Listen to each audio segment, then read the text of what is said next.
ಓಂ ಶಾಂತಿ. ಓಂ ಇವತ್ತಿನ ವಿಷಯ ದಧೀಚಿ ಮಹರ್ಷಿ ಅಂತ. ಮುರಳಿಯಲ್ಲಿ ಆವಾಗವಾಗ ಬಾಬಾ ಈ ವಿಷಯವನ್ನ ಹೇಳ್ತಾ ಇರ್ತಾರೆ. ನಾವು ಭಕ್ತಿ ಮಾರ್ಗದಲ್ಲಿ ನೋಡ್ತೀವಿ, ಕೆಲವೊಂದು ವಿಷಯವನ್ನ ಬೇರೆ ಬೇರೆ ಕಡೆ ಬೇರೆ ಬೇರೆ ರೀತಿಯಲ್ಲಿ ಬರೆದಿರ್ತಾರೆ.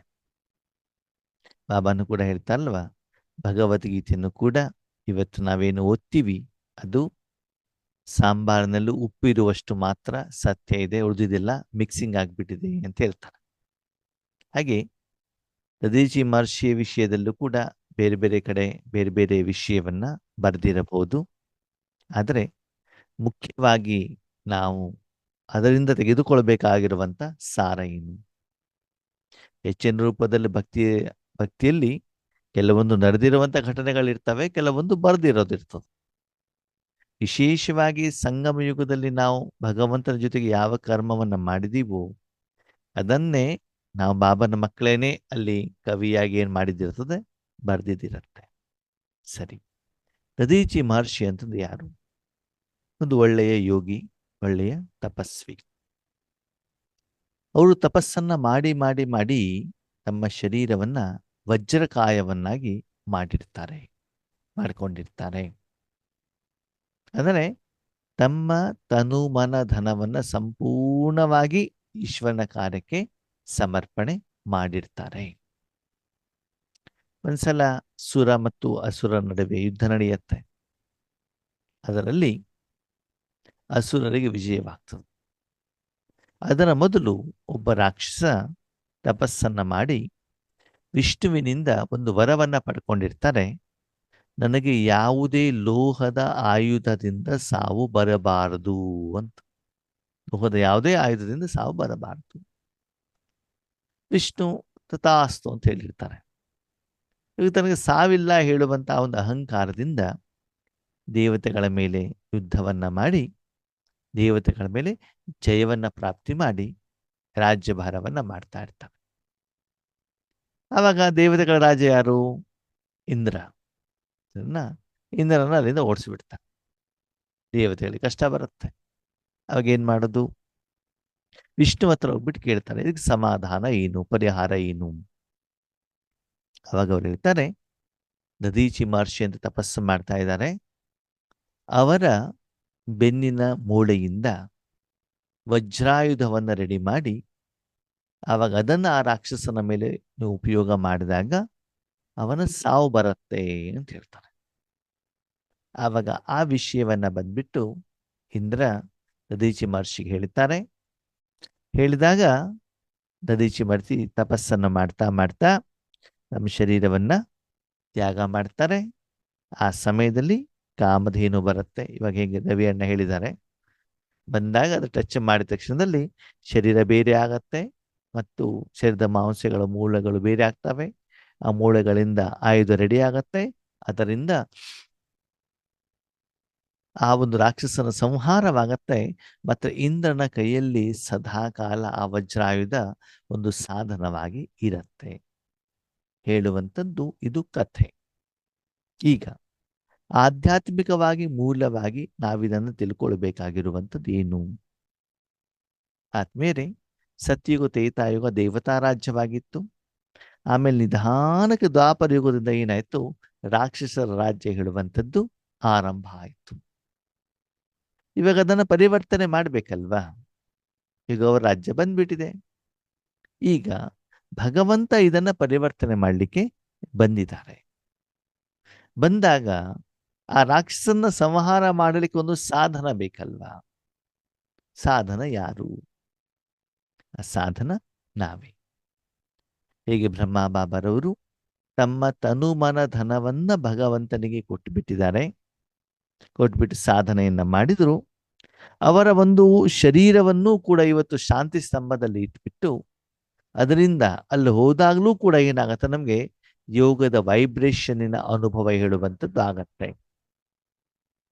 ಅಂದ್ರೆ ಮುಖ್ಯವಾಗಿ ಇಲ್ಲಿ ಬಾಬಾ ದಧೀಚಿ ಋಷಿಯ ಉದಾಹರಣೆ ಹೇಳುವಂಥದ್ದು ಏನು ಅಂತಂದ್ರೆ, ನಮ್ಮ ವರ್ತಮಾನ ಸಮಯದ ಅಲೌಕಿಕ ಜೀವನದಲ್ಲಿ ನಮ್ಮ ತನು ಮನ ಧನನೂ ಕೂಡ ಮೂಳೆನೂ ಕೂಡ ಈಶ್ವರಾರ್ಥ ಉಪಯೋಗ ಆಗಬೇಕು. ಅಂದ್ರೆ ಆ ದದೀಚಿ ಋಷಿ ಶರೀರ ತ್ಯಾಗ ಮಾಡಿದ ಮೇಲೂ ಕೂಡ ಅವರ ಶರೀರನೂ ಕೂಡ ಏನಾಯ್ತು, ಈಶ್ವರನ ಕೈಯಲ್ಲಿ ಸೇವೆಗೆ ಉಪಯೋಗ ಆಯಿತು. ಇವತ್ತು ನಾವು ಬ್ರಹ್ಮ ಬಾಬಾ ನೋಡ್ತಾ ಇದ್ದೀವಲ್ಲ, ಶರೀರ ತ್ಯಾಗ ಮಾಡಿದ ಮೇಲೂ ಕೂಡ ಅವ್ಯಕ್ತ ರೂಪದಲ್ಲಿ ವಿಶ್ವ ಪರಿವರ್ತನೆ ಕಾರ್ಯವನ್ನು ಅವರೇನು ಮಾಡ್ತಾ ಇದ್ದಾರೆ. ಅವರ ಒಂದು ಸೂಕ್ಷ್ಮ ಶರೀರವನ್ನ ಶಿವಬಾಬಾರವರು ಇವತ್ತು ಕೂಡ ಸಾಧನವಾಗಿ ಉಪಯೋಗ ಮಾಡಿಕೊಳ್ತಾ ಇದ್ದಾರೆ. ದುಷ್ಟ ಶಕ್ತಿಗಳನ್ನ, ದುಷ್ಟ ಗುಣಗಳನ್ನ, ಮಾಯಾ ಲೋಕವನ್ನ, ರಾವಣನನ್ನ ಸಂಹಾರ ಮಾಡಲಿಕ್ಕೆ ಬ್ರಹ್ಮ ಬಾಬಾ ಅವರನ್ನ ಮತ್ತು ನಾವು ಬ್ರಾಹ್ಮಣ ಮಕ್ಕಳನ್ನ ಬಾಬಾ ನಮ್ಮನ್ನು ಉಪಯೋಗ ಮಾಡ್ಕೊಳ್ತಾ ಇದ್ದಾರೆ. ಅಲ್ಲಿ ಕಾಮಧೇನು ಅಂತ ಏನು ಬರ್ತದೆ ಅಂದ್ರೆ, ಯಾವಾಗ ಭಗವಂತ ನಮ್ಮನ್ನು ಉಪಯೋಗ ಮಾಡ್ಕೊಳ್ಬೇಕು ಅಂತಂದ್ರೆ ನಮ್ಮಲ್ಲಿರುವಂತ ಕಾಮನೆಯನ್ನ ನಾವು ಬಿಡಬೇಕಾಗ್ತದೆ. ವೈಯಕ್ತಿಕವಾಗಿರುವಂಥದ್ದು. ಯಾವಾಗ ವೈಯಕ್ತಿಕವಾಗಿರುವಂಥ ಇಚ್ಛೆಯನ್ನು ನಾವು ತ್ಯಾಗ ಮಾಡ್ತೀವಿ ಅಂದ್ರೆ, ಶಾರೀರಿಕವಾಗಿ ನಮ್ಗೇನೇನು ಕೋರಿಕೆಗಳಿದ್ದಾವೆ, ಇಂದ್ರಿಯ ಸುಖಗಳಿದ್ದಾವೆ, ವರ್ತಮಾನದಿರ್ಬೋದು, ಭೂತಕಾಲದಿರ್ಬೋದು, ಭವಿಷ್ಯತ್ ಕಾಲವಾಗಿರೋದು, ನಾವು ಅದನ್ನು ತ್ಯಾಗ ಮಾಡಿದಾಗ ಅವಾಗೇನಾಗತ್ತೆ, ಆ ಒಂದು ನಾನು ನನ್ನತನ ಹೇಳುವಂತ ಮೋಹ ಹೊರಟೋಗತ್ತೆ. ಇದು ಯಾವುದನ್ನು ಇವತ್ತು ಬಾಬಾ ಮೊದಲೇ ಹೇಳಿದ್ದಾರೆ. ಆಗ ಮಾತ್ರ ನಾನು ಸಂಪೂರ್ಣವಾಗಿ ನನ್ನ ತನುಮನವನ್ನು ನನ್ನ ಭಗವಂತನಿಗೆ ಈಶ್ವರ್ಯ ಕಾರ್ಯಕ್ಕೆ ಉಪಯೋಗ ಮಾಡಲಿಕ್ಕೆ ಕೊಡಲಿಕ್ಕೆ ಸಾಧ್ಯ. ಭಗವಂತ ಅದನ್ನು ಉಪಯೋಗ ಮಾಡಲಿಕ್ಕೆ ಸಾಧ್ಯ. ಹಾಗೆ ನಮ್ಮ ಜೀವನದಲ್ಲಿ ನಾನು ಶರೀರದಲ್ಲಿ ಇರ್ತಾನೂ ಕೂಡ ಈ ಜೀವನವನ್ನ ಭಗವಂತನಿಗೆ ನಾನು ಅರ್ಪಣೆ ಮಾಡಿದಾಗ ನನ್ನ ಮೂಲಕ ವಿಶ್ವದಲ್ಲಿರುವಂತಹ ದುಷ್ಟ ಶಕ್ತಿಗಳ ಸಂಹಾರಕ್ಕೆ, ರಾಕ್ಷಸರನ್ನ ಸಂಹಾರಕ್ಕೆ, ರಾಕ್ಷಸ ಅಂತ ಯಾವುದು ಶರೀರಧಾರಿಗಳಲ್ಲ, ರಾಕ್ಷಸಿತನದ ನಿರಾಕಾರವಾಗಿರುವಂತಹ ಆ ಒಂದು ವೈಬ್ರೇಷನ್ಸ್ ಅನ್ನ ಸಂಹಾರ ಮಾಡಲಿಕ್ಕೆ ಭಗವಂತ ನಮ್ಮನ್ನು ಉಪಯೋಗ ಮಾಡ್ಕೊಳ್ತಾರೆ. ಅದಕ್ಕಾಗಿ ಸದಾ ಕಾಲ ನಾವೇನಾಗಬೇಕು, ದಧೀಚಿ ಋಷಿಯ ಸಮಾನ ನಮ್ಮ ತನುಮನ ಧನವನ್ನ ಭಗವಂತನಿಗೆ ಅರ್ಪಣೆ ಮಾಡಬೇಕು. ಹೇಗೆ ಇಂದ್ರ ಮಹಾರಾಜ ಬಂದ್ಬಿಟ್ಟು ದಧೀಚಿ ಋಷಿ ಅಂತ ಕೇಳ್ತಾರೆ, ಏನಂತ, ನಿನ್ನ ಶರೀರ ನಮಗೆ ಬೇಕು ವಿಶ್ವ ಕಲ್ಯಾಣಕ್ಕೋಸ್ಕರ ಅಂತ. ಹಾಗೆ ಶಿವಬಾಬಾ ಬಂದ್ಬಿಟ್ಟು ಬ್ರಹ್ಮಬಾಬಾ ಅಂತ ಹೇಳ್ತಾರೆ, ವಿಶ್ವ ಕಲ್ಯಾಣಕ್ಕೋಸ್ಕರ ನಿಮ್ಮ ತನುಮನ ಧನ ನನಗೆ ಬೇಕು ಅಂತ. ಹಾಗೆ ಇವತ್ತು ಕೂಡ ಶಿವಬಾಬಾ ಬ್ರಹ್ಮಬಾಬಾ ಇಬ್ಬರೂ ಬಂದ್ಬಿಟ್ಟು ನಮ್ಮ ಮಕ್ಕಳ ಹತ್ರ ಕೇಳ್ತಾ ಇದ್ದಾರೆ, ಮಕ್ಕಳೇ ವಿಶ್ವ ಕಲ್ಯಾಣಕ್ಕೋಸ್ಕರ ನಿಮ್ಮ ಅವಶ್ಯಕತೆ ನಮಗೆ ಇದೆ. ಆದರೆ ಅದರಲ್ಲಿ ಒಂದು ವಿಷಯ ಏನು ಬರುತ್ತೆ ಅಂತಂದ್ರೆ, ಭಗವಂತ ನಮ್ಮನ್ನು ಉಪಯೋಗ ಮಾಡಿಕೊಳ್ಬೇಕು ಅಂತಂದ್ರೆ ನಾವು ದಧೀಚಿ ಋಷಿಯ ಸಮಾನ ತಪಸ್ಸನ್ನ ಮಾಡಿ ನಮ್ಮ ವೈಯಕ್ತಿಕ ಲೆಕ್ಕಾಚಾರವನ್ನ, ವಿಕರ್ಮವನ್ನ ಸುಟ್ಟುಕೊಂಡಾಗ ಮಾತ್ರ, ಬರ್ನ್ ಮಾಡಿಕೊಂಡಾಗ ಮಾತ್ರ ಭಗವಂತನ ಕೈಯಲ್ಲಿ ನಾವು ಸಾಧನವಾಗ್ತೀವಿ. ಬೇರೆಯವರ ದುಃಖವನ್ನ, ಕಷ್ಟವನ್ನ ದೂರ ಮಾಡಲಿಕ್ಕೆ ನಾವು ಒಂದು ಸಾಧನವಾಗ್ತೀವಿ. ಅಂದ್ರೆ ಅಷ್ಟು ನಮ್ಮಲ್ಲಿ ಒಂದು ಯೋಗದ ಶಕ್ತಿ ಇರಬೇಕು. ನಮ್ಮಲ್ಲಿ ಇರುವಂತ ಶರೀರದ ಒಂದೊಂದು ಕಣಗಳು ಕೂಡ ಭಗವಂತನ ಶಕ್ತಿಯಿಂದ ಏನಾಗಬೇಕು, ವಜ್ರ ಸಮಾನವಾಗಿರಬೇಕು. ಒಂದ್ಸಲ ಒಬ್ಬ ನಿಮಿತ್ತ ಟೀಚರ್ ನಮ್ಗೆ ಹೇಳ್ತಾ ಇದ್ರು ತಮ್ಮ ಅನುಭವದಲ್ಲಿ, ಬ್ರಹ್ಮ ಬಾಬಾ ಶರೀರ ಬಿಟ್ಟ ಮೇಲೆ ಅವರ ಒಂದು ಮೂಳೆಗಳನ್ನ ಏನ್ ಮಾಡಿದಂತೆ ಒಂದು ಕಡೆ ಒಂದು ರೂಮ್ನಲ್ಲಿ ಇಟ್ಟಿದ್ರಂತೆ. ಇನ್ನು ಶಾಂತಿ ಸ್ತಂಭ ರೆಡಿ ಆಗಿರ್ಲಿಲ್ಲ, ಸರಿನಾ? ರೆಡಿ ಆದಾಗ ಅದು ಒಳಗಡೆಗೆ ಇಟ್ಬಿಟ್ಟು ಆಮೇಲೆ ಶಾಂತಿ ಸ್ತಂಭ ಮಾಡ್ಬೇಕಲ್ವಾ? ಆವಾಗ ಇವರನ್ನ ಹೃದಯ ಪುಷ್ಪದಾದಿಯವರು ಕರ್ಕೊಂಡು ಹೋಗಿದರಂತೆ. ಅಮೃತ ವೇಳೆಗಿಂತ ಮೊದಲೇನೆ ಇವರನ್ನ ಏನ್ ಮಾಡ್ದಂತೆ, ಬನ್ನಿ. ಅವಾಗ ಇವರು ಬ್ರಹ್ಮ ಬಾಬಾನ ನೋಡಿಲ್ಲ, ಬ್ರಹ್ಮ ಬಾಬಾ ಶರೀರ ತ್ಯಾಗ ಮಾಡಿಬಿಟ್ಟಿದ್ದಾರೆ, ಇನ್ನು ಶಾಂತಿ ಸ್ತಂಭ ರೆಡಿ ಆಗಿಲ್ಲ. ಅವಾಗ ನಿಮ್ಗೆ ಏನೋ ತೋರಿಸ್ತೇನೆ ಅಂತ ಬಿಟ್ಟು ಕರ್ಕೊಂಡು ಹೋಗಿ ಅಲ್ಲಿ ಬ್ರಹ್ಮ ಬಾಬಾ ಅವ್ರ ಮೂಳೆ ಇರುವಂತ ಒಂದು ರೂಮಿಗೆ ಹೋಗಿ ಆ ಒಂದು ಪಾತ್ರೆಯನ್ನು ತೆಗೆದು ಆ ಮೂಳೆಯನ್ನು ತೋರಿಸಿದ. ಆ ಮೂಳೆಯನ್ನು ತೆಗೆದು ಈ ಶರೀರದ ತಗೊಂಡ್ರೆ ಅದು ಕಿವಿಯಲ್ಲಿ ಏನಾಗ್ತದಂತೆ, ಶಿವಬಾಬಾ ಶಿವಬಾಬಾ ಶಿವಬಾಬಾ ಶಿವಬಾಬಾ ಶಿವಬಾಬಾ ಅಂತ ಹೇಳುವಂತದ ಆ ಒಂದು ಪಿಸು ಧ್ವನಿ ಕೇಳ್ತಾ ಇರ್ತದೆ. ಅಂದ್ರೆ ಅಂತಿಮ ಸಮಯದವರೆಗೂ ಕೂಡ ಬಾಬಾ ಹೇಗೆ ಶಿವಬಾಬನ ಕಡೆ ಗಮನ ಕೊಡ್ತಾ ಇದ್ರು. ಅದನ್ನು ಇವತ್ತು ಬಾಬಾ ಹೇಳ್ತಿದ್ದಾರೆ, ಲೌಕಿಕ ಸಂಬಂಧಿಗಳ ಬಗ್ಗೆ ನಿಮ್ಗೆ ಎಷ್ಟು ಮೋಹ ಇದೆ, ಅದೇ ಶಿವಬಾಬನ ಬಗ್ಗೆ ಮೋಹ ಇದ್ದಿದ್ರೆ ಏನಾಗ್ತದೆ, ಪ್ರತಿಯೊಂದು ಕಣ ಕಣ ಕಣ ಕಣ ಕಣ ಕಣದಲ್ಲೂ ಕೂಡ ಏನಾಗ್ತದೆ, ಸಂಸ್ಕಾರ ಬಿಡಿ, ಸೂಕ್ಷ್ಮ ಬಿಡಿ, ಸ್ಥೂಲವಾಗಿ ನಿಮ್ಮ ಶರೀರನೂ ಕೂಡ ಶಿವಮಯವಾಗಿರ್ತದೆ. ಯಾವಾಗ ನೀವು ಅಷ್ಟು ಪವಿತ್ರವಾಗಿರ್ತೀರೋ ಆವಾಗ ನಿಮ್ಮನ್ನು ನಾನು ಬೇರೆಯವರ ದುಃಖವನ್ನು ದೂರ ಮಾಡಲಿಕ್ಕೆ ಉಪಯೋಗ ಮಾಡಿಕೊಳ್ತೇನೆ.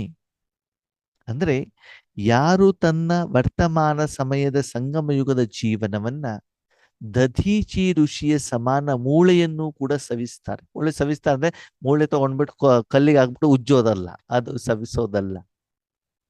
ಹಗಲು ರಾತ್ರಿ ಮನಸ ವಾಚ ಕರ್ಮಣ ತನು ಮನಧನದಲ್ಲಿ ಯಾವ ಸಮಯದಲ್ಲಿ ಯಾವ ಸೇವೆಯ ಅನಿವಾರ್ಯತೆ ಅವಶ್ಯಕತೆ ಇದೆಯೋ ಅದಕ್ಕೆ ತಕ್ಕಾಗಿ ನಾನು ಸ್ವಯಂ ರೆಡಿಯಾಗಿ 1 ಸೆಕೆಂಡಲ್ಲಿ ಸೇವೆಯನ್ನ ಮಾಡಲಿಕ್ಕೆ ನಾನು ರೆಡಿ ಇರಬೇಕು. ಆ ಮೂಲಕ ಪೂರ್ತಿ ದೇವತೆಗಳ ಒಂದು ರಾಜ್ಯವನ್ನು ಸ್ಥಾಪನೆ ಮಾಡಲಿಕ್ಕೆ, ಅಸುರನ ಸಂಹಾರ ಮಾಡಲಿಕ್ಕೆ ಇಂದ್ರನ ಕೈಯಲ್ಲಿ ನಾನು ಸದಾಕಾಲ ಸಾಧನವಾಗಿರಬೇಕು ಅಲ್ವಾ. ಹಾಗೆ ಆದ್ಮೇಲೆ ವರ್ತಮಾನ ಸಮಯದಲ್ಲಿ ಇಂದ್ರ ಅಂತಂದ್ರೆ ಯಾರು? ಶಿವಬಾಬಾ ರಾಜ ಅಲ್ವಾ, ಅಥವಾ ರಮಾಬಾಬನಂತದ್ದು ತಿಳ್ಕೊಳ್ಳಿ ನೀವು. ಯಾಕಂದ್ರೆ ಸತ್ಯಗುದ ರಾಜ ಅವರೇ ತಾನೇ. ಅವರ ಕೈಯಲ್ಲಿ ನಾವು ಸಾಧನವಾದಾಗ ವರ್ತಮಾನ ಸಮಯದಲ್ಲಿ ನಮ್ಮ ಮೂಲಕ, ನಮ್ಮ ಶರೀರದ ಮೂಲಕ, ಮನಸ್ಸಿನ ಮೂಲಕ, ಆತ್ಮದ ಮೂಲಕ ಎದುರುಗಡೆಗಿರುವಂತ ಆತ್ಮಗಳಿಗೆ ಬಾಬಾ ಸಾಕ್ಷಾತ್ಕಾರವನ್ನ ಮಾಡಿಸ್ತಾರೆ, ಶಕ್ತಿಯನ್ನ ಕೊಡಿಸ್ತಾರೆ. ಆದರೆ ಆ ರೀತಿ ನಾವು ಅವರ ಕೈಯಲ್ಲಿ ಒಂದು ಸನ್ನದ್ಧರಾಗಿ ರೆಡಿಮೇಡ್ ಸಾಧನವಾಗಬೇಕು ಅಂತಂದ್ರೆ ಆ ಮೊದಲು ಕಠಿಣವಾದಂತಹ ಏಕಾಗ್ರತೆಯಿಂದ ಕೂಡಿರುವಂತ ತುಂಬಾ ಸಮಯದ ತಪಸ್ಸನ್ನ ಮಾಡಲೇಬೇಕು. ಮತ್ತು ನನ್ನ ವೈಯಕ್ತಿಕ ಹಿತಾಸಕ್ತಿಗೆ ನಾನು ಸನ್ಯಾಸಿ ಆಗಲೇಬೇಕು. ಸನ್ಯಾಸ ಅಂತಂದ್ರೇನು? ತ್ಯಾಗ. ವೈಯಕ್ತಿಕವಾದಂಥ ಇಚ್ಛೆಗಳು, ಕೋರಿಕೆಗಳು, ಇದೆಲ್ಲದಿಂದ ನಾನು ಮುಕ್ತನಾಗಿ ನನ್ನ ಜೀವನವನ್ನು ಇಷ್ಟು ಸಮಯ ಭಗವಂತನಿಗೆ ಅರ್ಪಣೆ ಮಾಡಿದಾರೋ ಅದರ ನೆನಪಿನ ಅರ್ಥವಾಗಿ ಭಕ್ತಿ ಮಾರ್ಗದಲ್ಲಿ ದಧೀಚಿ ಋಷಿ ಅಂತ ಏನ್ ಮಾಡಿದ್ದಾರೆ, ತೋರಿಸಿದ್ದಾರೆ. ಹಾಗಾದ್ರೆ ನಿಮ್ಮನ್ನು ನೀವು ಚೆಕ್ ಮಾಡ್ಕೊಳ್ಳಿ. ನಾವು ಆ ರೀತಿ ಹಗಲು ರಾತ್ರಿ ಕನಸು ಮನಸ್ಸಿನಲ್ಲೂ ಕೂಡ ನಮ್ಮ ಶರೀರವನ್ನ ಭಗವಂತನಿಗೆ ಅರ್ಪಣೆ ಮಾಡಿದೇವಾ, ಮಾಡ್ತಾ ಇದ್ದೀವಾ? ಆ ರೀತಿ ಅರ್ಪಣೆ ಮಾಡಿದಾಗ ಆದ್ಮೇಲೆ ನಿಮ್ಮ ಶರೀರದ ಒಂದೊಂದು ಸೆಲ್ಸ್ಗಳಲ್ಲಿ ಭಗವಂತನ ಶಕ್ತಿ ಪ್ರವಾಹ ಆಗಿದ್ದು ನಿಮ್ಗೆ ಗೊತ್ತಾಗುತ್ತೆ. ಹೇಗೆ ನಾಲಿಗೆ ಮೇಲೆ ಮೆಣಸಿನಕಾಯಿ ಬೋಂಡ ಇಟ್ಟರೆ ಏನಾಗ್ತದೆ, ಶರೀರದಲ್ಲಿ ಎಲ್ಲೆಲ್ಲಿ ರಂಧ್ರ ಇದಾವಲ್ಲ ಅಲ್ಲಿಂದೆಲ್ಲ ನೀರು ಬರ್ಲಿಕ್ಕೆ ಸ್ಟಾರ್ಟ್ ಆಗ್ಬಿಡುತ್ತೆ, ಖಾರ ಇದ್ದರೆ ಅದು ಅಲ್ವಾ, ಅದು ಎಫೆಕ್ಟ್ ಆಗತ್ತೆ. ಹಾಗೇನೆ ಇಲ್ಲೂ ಕೂಡ ಬಾಬಾ ಏನ್ ಹೇಳ್ತಾರೆ, ಮಕ್ಕಳೇ ನೀವು ಬಾಬನನ್ನ ನೆನಪು ಮಾಡಿದಾಗ ಆ ಈಶ್ವರನ ಶಕ್ತಿ ನಿಮ್ಮ ಶರೀರದ ಕಣಗಳಿಂದ ಏನಾಗಬೇಕು, ಹೊರಗಡೆ ಹೋಗ್ಬಿಟ್ಟು ಅಲ್ಲಿ ದೇವತಾ ಶಕ್ತಿ ಹೊರಗಡೆಗೆ ಹೋಗಿ ಆ ರಾಕ್ಷಸರ ಸಂಹಾರ ಆಗಬೇಕು. ಪುನಃ ವಿಶ್ವದಲ್ಲಿ ಸ್ವರ್ಗ ಹೇಳುವಂಥದ್ದು ಸ್ಥಾಪನೆ ಆಗಬೇಕು. ಅದಕ್ಕಾಗಿ ತಪಸ್ಸನ್ನ ಮಾಡಿಬಿಟ್ಟು ಹೆಚ್ಚಿನ ಸಮಯವನ್ನ, ಸಂಕಲ್ಪವನ್ನ, ಶ್ವಾಸವನ್ನ ಭಗವಂತನಿಗೆ ಅರ್ಪಣೆ ಮಾಡಿಬಿಟ್ಟು ನೀವು ದಧೀಚಿ ಋಷಿಯ ಸಮಾನ ನಿಮ್ಮ ಎಲ್ಲ ಕರ್ಮೇಂದ್ರಿಯವನ್ನ ಸಫಲ ಮಾಡಿಕೊಳ್ಳಬೇಕು. ಹಗಲು ರಾತ್ರಿ ಯಾವುದೇ ರೂಪದಲ್ಲಿರ್ಬೋದು. ಕೆಲವೊಂದ್ಸಲ ನಮ್ಮಲ್ಲಿ ಆತ್ಮೀಯರು ಏನಾಗತ್ತೆ ಅಂತಂದ್ರೆ ಈಶ್ವರಿ ಸೇವೆ ಮಾಡ್ತಾ ಮಾಡ್ತಾ ಮಾಡ್ತಾ ಮುಂದುವರಿತಾ ಹೋದಾಗ ನಾವು ಸ್ಥೂಲ ಸೇವೆ ಮಾಡೋದು ಇನ್ಸಲ್ಟ್ ಅಂತ ತಿಳ್ಕೊಂಡ್ಬಿಡ್ತೀವಿ. ಶ್ರೇಷ್ಠ ಸೇವೆ ಯಾವುದು? ಜ್ಞಾನ ಹೇಳೋದು ಶ್ರೇಷ್ಠನಪ್ಪ. ಚೇರ್ ಮೇಲೆ ಕೂತ್ಕೊಂಡು ಜ್ಞಾನ ಹೇಳಿದವ್ರಿಗೆ ಸನ್ಮಾನ ಆಗ್ತದಲ್ವಾ. ಸ್ಥೂಲವಾದ ಸೇವೆ, ಪಾತ್ರೆ ತೊಳಿತೀವಿ, ನೆಲ ಒರೆಸ್ತೀವಿ, ಯಾರು ಮಾತಾಡ್ತಾರೆ ನಮ್ಮನ್ನ? ಹಾಗೆಲ್ಲ ಎಲ್ಲ ವೆರೈಟಿಯ ಸೇವೆನೂ ಕೂಡ ಮಾಡಬೇಕು. ನೀವು ಈ ಶರೀರ ತ್ಯಾಗ ಮಾಡಿದ ಮೇಲೂ ಕೂಡ ಆ ಶರೀರನೂ ಕೂಡ ಸೇವೆ ಮಾಡಬೇಕು. ಇವತ್ತು ತಾವು ನೋಡ್ತಾ ಇದ್ದೀರಿ, ಬ್ರಹ್ಮ ಬಾಬಾ ಅವ್ರ ಶರೀರದ ಮೂಲಕ ಶಾಂತಿ ಸ್ತಂಭ ರೆಡಿಯಾಗಿದೆ.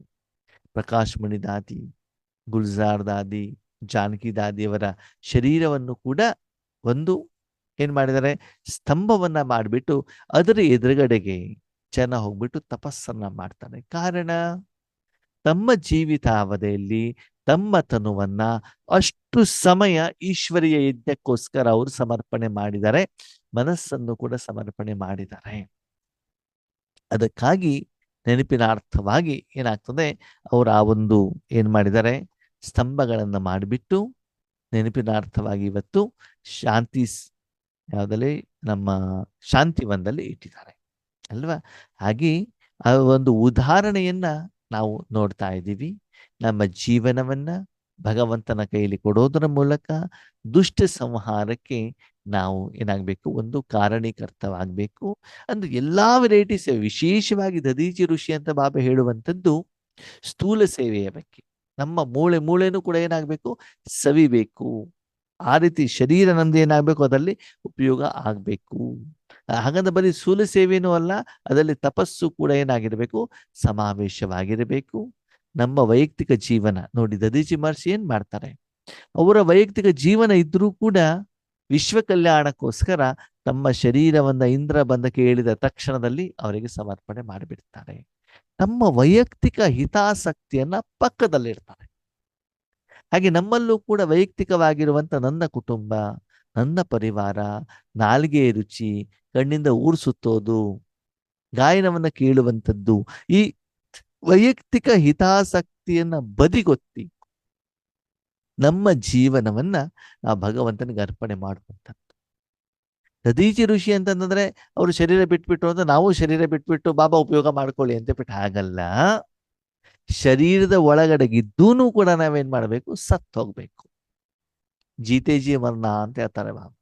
ಇದು ಬಿಟ್ಟು ಸಂಪೂರ್ಣವಾಗಿ ನನ್ನ ಜೀವನವನ್ನ ಯಾವ ಮಗು ಭಗವಂತನಿಗೆ ಸಂಪೂರ್ಣವಾಗಿ ಸಮರ್ಪಣೆ ಮಾಡತ್ತೋ ಅವರಿಗೆ ಬಾಬಾ ಹೇಳ್ತಾರೆ ದಧೀಚಿ ಋಷಿ ಅಂತ ಹೇಳ್ತಾರೆ. ಅಂತಂದ್ರೆ ಮನಸ್ಸಿನ ಸಹಿತ, ಅವರ ಜೀವನದ ಸಹಿತ, ಆತ್ಮದ ಸಹಿತ, ಶರೀರದ ಒಂದೊಂದು ಭಾಗಗಳನ್ನು ಕೂಡ ಭಗವಂತ ಈಶ್ವರ್ಯ ಕಾರ್ಯಕ್ಕೆ ಉಪಯೋಗ ಮಾಡಿಕೊಳ್ಳಬೇಕು, ಸಂಕಲ್ಪ ಸಹಿತವಾಗುವುದು ಕೂಡ. ಅದಕ್ಕಾಗಿ ಈ ಒಂದು ಜನ್ಮವನ್ನ ಸಂಪೂರ್ಣವಾಗಿ ನಾವು ಭಗವಂತನಿಗೆ ಸಮರ್ಪಣೆ ಮಾಡಬೇಕು. ಅದರ ನೆನಪಿನ ಅರ್ಥನೇ ದಧೀಚಿ ಋಷಿಯ ಒಂದು ಕಥೆಯನ್ನ ಭಕ್ತಿ ಮಾರ್ಗದಲ್ಲಿ ತಿಳಿಸಿದ್ದಾರೆ. ಅದನ್ನ ಮುರಳಿಯಲ್ಲಿ ಬಾಬಾ ಪದೇ ಪದೇ ನಮ್ಗೆ ತಿಳಿಸ್ತಾ ಇರ್ತಾರೆ. ಓಕೆ, ದಧೀಚಿ ಋಷಿಯ ಕಥೆಯ ಮುಖ್ಯವಾದ ಸಾರ ಏನು ಅಂತಂದ್ರೆ, ಇಲ್ಲಿ ನಾನು ನನ್ನತನವನ್ನ ಸಂಪೂರ್ಣವಾಗಿ ಸಾಯಿಸ್ಬೇಕಲ್ಲ, ನಾನಿರಬಾರದು ಮತ್ತು ಭಗವಂತನ ಕೈಯಲ್ಲಿ ಒಂದು ಸಾಧನವಾಗಬೇಕು, ಇಂದ್ರನ ಕೈಯಲ್ಲಿ ಒಂದು ಸಾಧನವಾಗಬೇಕು. ಆ ಮೂಲಕ ಆ ಇಂದ್ರ ವಿಶ್ವದಲ್ಲಿರುವಂತ ರಾಕ್ಷಸರನ್ನ ಏನ್ ಮಾಡಬೇಕು, ಸಂಹಾರ ಮಾಡಬೇಕು, ಹೇಳೋದು ಅದರ ಮುಖ್ಯವಾದಂತ ಒಂದು ಸಾರ. ಹಾಗೆ ವರ್ತಮಾನ ಸಮಯದಲ್ಲಿ ನಮ್ಮ ಯೋಗದ ಸ್ಥಿತಿ ಹೇಗಿರಬೇಕು ಅಂತಂದ್ರೆ, ನಮ್ಮ ತನುವಿನಲ್ಲಿ ಬಾಬನನ್ನ ಕುಳಿಸ್ಬಿಟ್ಟು ಬಾಬಾ ನೀನೇನ್ ಬೇಕಪ್ಪ ಮಾಡ್ಕೊಳಪ್ಪ, ಅವನ ಕೈಲಿ ನಾವೇನಾಗ್ಬೇಕು, ಸಾಧನವಾಗ್ಬೇಕು. ಓಕೆ, ಸರಿ. ದಧೀಚಿ ಋಷಿಯಿಂದ ವಜ್ರಾಯುಧ ಆಯ್ತು, ಹೌದಾ? ವಜ್ರಾಯುಧವನ್ನು ಉಪಯೋಗ ಮಾಡಿದ್ಯಾರು? ಉಪಯೋಗ ಮಾಡಿದ್ಯಾರು? ಇಂದ್ರ. ಇಂದ್ರ. ಯಾರ ಮೇಲೆ? ಅಸುರರ ಮೇಲೆ, ರಾಕ್ಷಸರ ಮೇಲೆ. ಓಕೆ, ವಜ್ರಾಯುಧವನ್ನು ಉಪಯೋಗ ಮಾಡ್ಬೇಕಾದ್ರೆ ವಜ್ರಾಯುಧ ಆಗಿದ್ಯಾರಿಂದ? ದದೀಚಿ ಮಹಾರಾಜ್. ಓಕೆ, ಉಪಯೋಗ ಮಾಡ್ಬೇಕಾದ್ರೆ ದಧೀಚಿ ಋಷಿ ಅಲ್ಲಿ ಇದ್ರ? ಇಲ್ಲ. ಇಲ್ಲ, ಆದ್ರೆ ಅವ್ರ ಸಾಧನ ಉಪಯೋಗ ಆಗಿದೆ ಅಲ್ವಾ? ಹೌದು.